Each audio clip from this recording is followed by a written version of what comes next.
depuis un mois, je suis l'objet d'une campagne médiatique.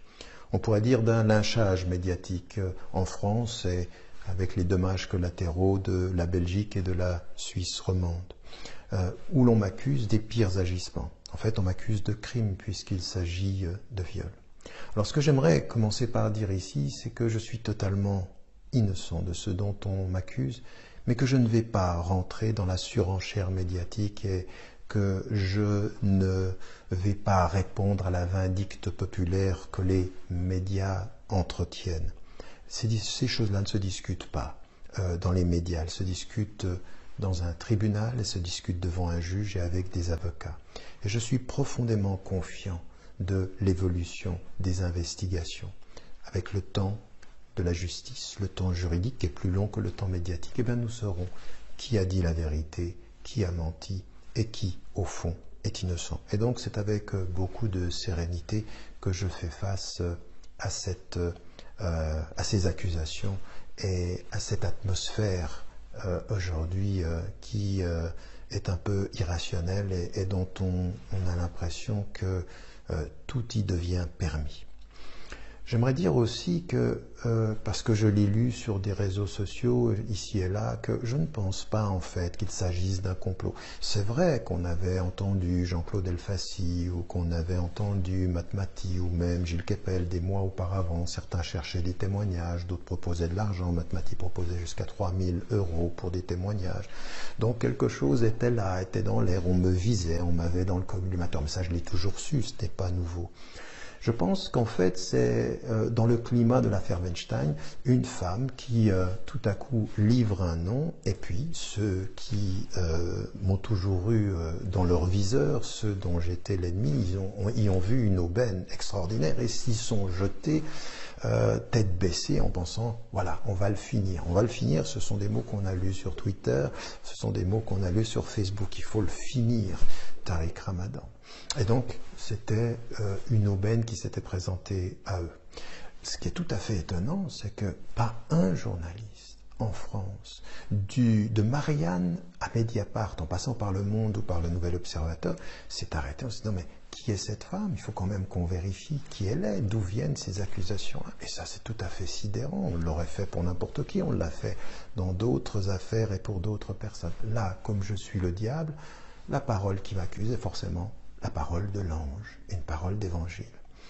C'est malheureux parce que on n'en arrive même pas à se rendre compte que sur 3 dépositions, elle a 3 versions différentes. On ne sait rien de sa vie et si on avait le minimum d'investigation, eh bien on se rendrait compte que les témoignages, les récidives, la situation personnelle sont tout à fait parlantes. Je parle même de la première personne. Et puis quant à la deuxième, le caractère totalement invraisemblable et illogique de ce qui est avancé de mes agissements n'est même pas mis en évidence. Parole d'évangile encore. Et donc le minimum du travail de journaliste n'a pas été fait. Au contraire, on s'est dit, il faut qu'on charge davantage sur l'accusé, sur Tariq Ramadan, puisqu'il est le diable. Et on en a vu qui pensaient que j'étais à terre et qui ont continué à vouloir en rajouter, dont Mediapart, qui tout à coup ajoute une enquête vite fait pour pouvoir dire « Ah non, nous ne sommes pas les complices de l'homme ». Vous savez, en France, on a eu des personnes qui sont le symbole d'une certaine dignité intellectuelle. Zola avait pris la plume pour défendre l'honneur de la France et de la justice. Mais on ne s'improvise pas Zola, et n'est pas Zola qui veut. Certains vont prendre la plume pour sauver leur nom, leur personne, voire leur journal. C'est ainsi. Il faut prendre acte, avec tristesse, mais en continuant sa route. Et ce que j'aimerais mettre en évidence de ce point de vue-là, c'est qu'on a voulu, en même temps, en chargeant, donner une image de ma personne qui était celle d'un fou, en fait, de quelqu'un de totalement déséquilibré. Et puis, sur 30 ans de ma vie, je ne l'aurais été 2 fois, et qu'en France, toute ma vie, à l'extérieur, partout, dans le monde anglophone, dans le monde en Afrique, personne, pas de témoignage, rien du tout. Donc je suis géographiquement fou, géographiquement déséquilibré, linguistiquement même, puisque c'est en français que les choses se passent. Tout à fait étonnant quand même que personne ne soit alerté par cela. Mais nous attendrons. le temps de la justice et le temps de la vérité.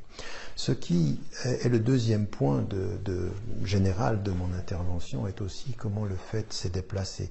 Cette affaire-là n'a rien à voir avec l'islam, mais comment elle s'est déplacée avec l'islam. Même ceux qui disent que ça n'a rien à voir avec l'islam, ils l'ont islamisé comme si je représentais l'islam, une affaire privée qui était finalement l'islam. Et c'était l'idée, cet homme qui a de tels agissements rend de ses idées totalement inacceptables. Et puis, déjà, on ne les entendait pas. J'ai toujours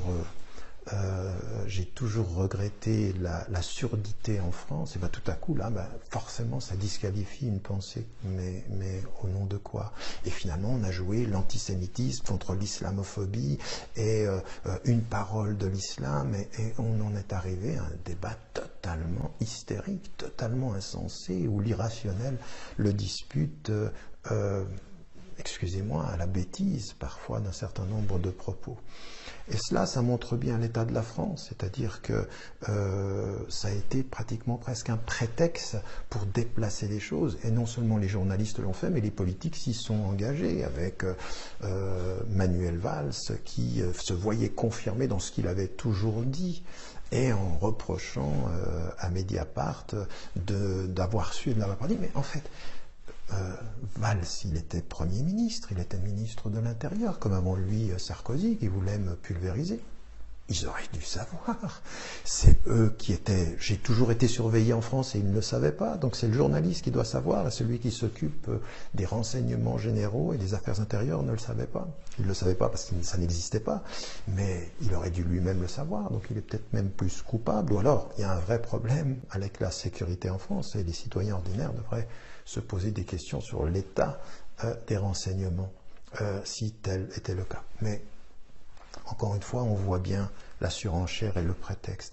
Et ça m'amène à dire, et c'est le troisième et dernier grand thème que je voulais aborder, c'est que je reste convaincu. Vous savez, j'ai beaucoup appris dans cette affaire-là. J'ai appris sur les amis, les gens qui sont proches, les soutiens. J'ai aussi appris sur les ennemis, sur leur capacité à aller très loin, très bas, au sens littéral, dans leurs accusations, et de savoir comment se tenir. Je continue à penser que ce que j'ai toujours défendu, je continuerai à le faire, parce que ce n'est pas une question de personne.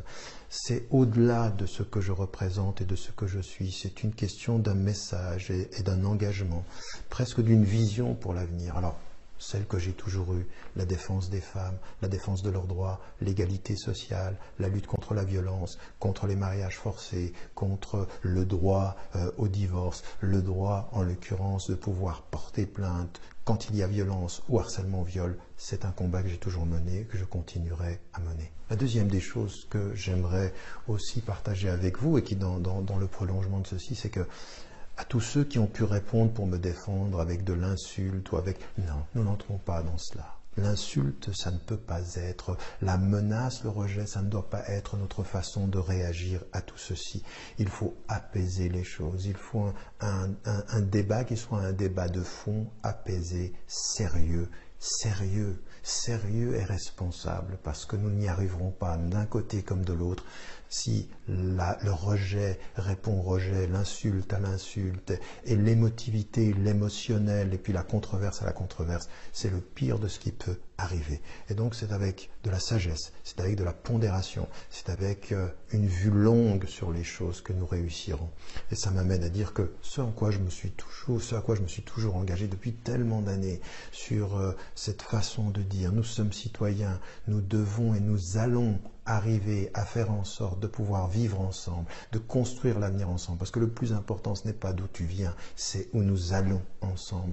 Et que nos différences religieuses, qu'on soit athée, qu'on soit agnostique, qu'on soit hindou, bouddhiste, juif, chrétien, musulman, ou quel que soit notre sentiment d'appartenance, il faut que nous construisions la société plurielle. Alors cette affaire-là, elle me conforte dans l'idée qu'il faut continuer, que la route est longue encore. Il y a tellement de surdité, tellement d'incompréhension, tellement de passion que nous n'avons pas la sagesse que les sociétés pluralistes doivent nourrir pour que nous puissions vivre ensemble. Ce sera mon engagement. Au-delà de ma personne, ce qui arrive ne fait que me conforter, que ce message-là, cet engagement-là, est un impératif catégorique de nos sociétés plurielles.